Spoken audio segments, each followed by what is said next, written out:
sign, Aquarius, Gemini, and Libra. Kumusta po kayo guys? Okay, so air sign, maraming salamat po sa walang sawang pagsubaybay sa ating mga reading. And kung kayo ay bago pa lang sa ating channel, mag-subscribe na po kayo guys. And i-click mo na rin yung ating notification bell para lagi po kayo guys updated sa ating mga bagong upload. Tignan natin air sign, ano ba ang inyong gabay? Air sign, Aquarius, Gemini, and Libra.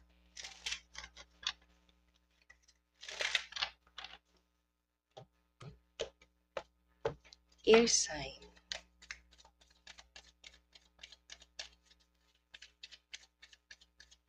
So guys, meron po tayong I like you.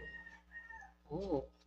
Meron dito guys na isang tao na parang handang ibigay lahat sa inyo. Ayan. Parang may nagkakagusto rin sa inyo guys. Or marami ka pang nagiging bagong kaibigan, bagong koneksyon. Mabilis kanila makagaanan ng loob, air sign. Tignan pa natin, meron tayong healing heart. So, alam nyo guys, hindi mo masyado na-appreciate itong taong to na nagkakagusto sa'yo kasi para bang nasa healing process ka pa. I think nasasaktan ka sa ibang tao. Or pwedeng nagagawa mo siyang parang panakit butas. Okay, or pwede ikaw to, nafe-feel mo to. Your sign na parang ginagawa kang panakit butas ng person mo. So, meron po tayong twin flame. So, I think twin flame mo yung taong yan, guys. So, guys, sobrang rare, no? Pagka ang twin flame ay nakatuluyan mo, sobrang bihira yan, guys. Kasi, kadalasan sa mga twin flame ka, vibes mo yan, eh. Parehas mo, magkatulad kayo ng gusto, ayaw, tingin sa tao. So, yun nga, madalas, guys, pag twin flame, parang hindi, guys, nagkakatuluyan. Sobrang bihira guys. Kung magkatuluyan kayo guys, parang kukonti lang kayo na nagkakatuluyan na twin flame. So, tignan pa natin. Ano ba tong I like you? Baka meron ng isang tao dito na may gusto sa inyo, lihim na pagmamahal, tapos hindi pala umaamin, no? Okay, tignan natin. Air sign.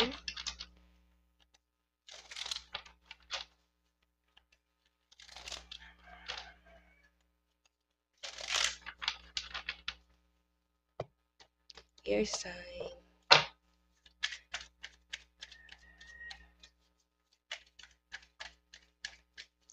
So guys, meron tayong Three of Swords. Okay. Ito guys ay broken-hearted siya guys. I think nakilala mo siya na broken-hearted pa siya sa iba. Tapos natagpuan ka niya. Okay? Tapos para bang nadadivert yung pagmamahal niya doon sa taong yun sa'yo. Sa inyo guys na ililipat. Kasi guys parang nakakagaanan ka niya ng loob. Parang nafe-feel niya sa inyo guys. Sobrang naaliw siya na makausap ka. Okay? So I think nag-explore tong taong to guys. Tapos yun na nga yung naramdaman niya guys. Parang may potential. Parang mahal ko tong taong to. Yun ang nakikita ko sa kanya guys. No? So kung nasasaktan siya ngayon guys, I think siguro kasi hindi mo pa nakikita yon na gusto ka ng taong to guys. Hindi mo pa nakikita na mahal ka pala niya. Or pwedeng hindi niya alam kung paano siya guys mag-offer sa inyo ng cup of love. Um, Alam niya rin kasi pwedeng kaibigan mo siya or BFF mo tong taong to guys. Okay? Hindi siya guys makahanap ng tiempo na umamin sa inyo ng totoong nararamdaman niya. Okay? So, tingnan pa natin ano ba tong healing heart. Ano po tong healing heart? So, meron tayong Ten of Pentacles, the Hanged, Ace of Swords. So, guys, sa pinapakita sa akin dito, ayan, love pa rin. May nakikita ako dito, guys, na ngayon, maaring iniisip mo dito is yung future mo. Okay, marami kang nare-realize dito na parang, hindi pala ako pwede mag-focus muna sa love. Ang kailangan ko palang pagtuunan ng pansin ngayon is yung career ko. Okay, gusto mo makuha yung stability mo rito, air sign. Yun nga lang guys, maaring may mga conflict kung bakit nahihirapan ka makuha yung stability. Siguro sa mga bayarin mo, parang nahihirapan ka rin dito air sign kung paano ka makakasurvive sa araw-araw. May mga nare-realize ka dito na parang kailangan mo pa rin ng someone na tutulong sa inyo air sign. Okay? Meron ka nakikita dito na isang tao na may potential dito sa connection yung dalawa. Yun nga lang guys, nafe-feel mo na baka mahirapan kang maabot siya kasi malayo siya sa inyo. Okay? Parang hindi kayo magka-level. So, tignan natin. Pwede ikaw pala to guys na broken-hearted tapos nakilala mo siya, ear sign. Tignan natin guys, ano ba tong twin flame? Ano po itong twin flame?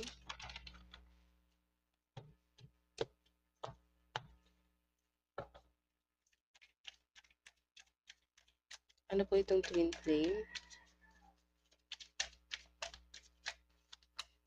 Meron tayong Page of Wands, Queen of Cups, Two of Swords. So guys, yung iba sa inyo, napapaisip ka kung mag-a-abroad ka ba or magbi-business ka na lang, lilipat ka ng trabaho, magko-cross country. So pagdating to guys sa career mo, napapaisip ka kung meron ka bang bagay na papalit, no? So, I think, yes, siguro mag-change ka nga ng career mo kasi twin flame to, di ba? Sabi ko sa inyo, hindi siya nagtatagal. So, sabihin na natin gusto mo dito sa company na to, guys, pero hindi talaga yun yung parang hinahanap ng katawan mo. Okay, hindi mo porte to. Kahit na nakakasundo mo yung mga katrabaho mo, kahit maayos naman ang daloy ng pera mo, pero parang napo-frustrate ka. Hindi siya yung passion mo. Ear sign, okay? So, tignan natin. Parang may changes ako nakikita dyan. Pagdating sa career mo, ear sign. So guys, meron tayong Ten of Cups, Wheel of Fortune. Okay. So guys, nahihirapan ka ngayon. Pagdating sa career mo, nag-hold back ka sa past. Okay, sa nakikita ko rito guys, Ten of Cups, gusto mo na lang stability. Kasi parang ready ka na magkaroon ng mag-commit. Ready ka na magkaroon ng masayang pamilya. Wheel of Fortune, yun yung gusto mo. Okay, magkaroon ng masayang pamilya. Kaya, ang gusto mo rito is pagbabago. High Priestess, nararamdaman mo na ito yung mas kailangan mong unahin, yung stability. Okay? So, I think pressure ka ngayon dito, air sign. Okay, nape-pressure ka pagdating sa yung love situation. No? Pagdating sa yung love life.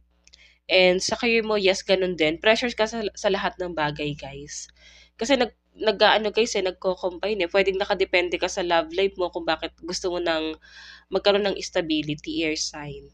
Okay? Or pwede naghahanap ka na ng someone na tutulong din sa'yo or magkakaroon kayo isang parang magkakaroon ng bigayan. Okay? So, tignan natin. Pagdating sa love life mo, air sign.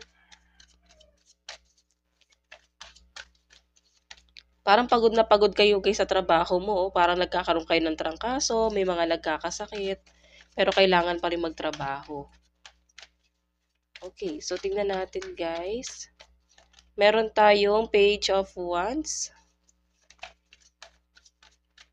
Pagdating sa love life. Okay. So guys, sa pinapakita sa akin, talagang nakatingin ka sa malayo. I think nasa malayo yung taong gusto mo. Parang may pag-explore ka dito, ear sign, naguguluhan ka ba? Or nakikitaan mo na siya na para bang nilalagay mo yung sitwasyon mo? Or ear sign, parang nilalagay mo na yung sitwasyon mo na, what if magkasama na kami, asawa ko na to, parang nag-i-imagine ka rito. Okay? Iniisip mo na kung ano agad yung magiging sitwasyon nyo sa future, guys. Ayan. So, tignan natin, love situation, love advice. Meron tayong this could be the one. Keep an open mind. So guys, sa pinapakita sa akin dito, masasabi mo talaga na parang perfect partner talaga tong taong to. Kasi masikap siya guys.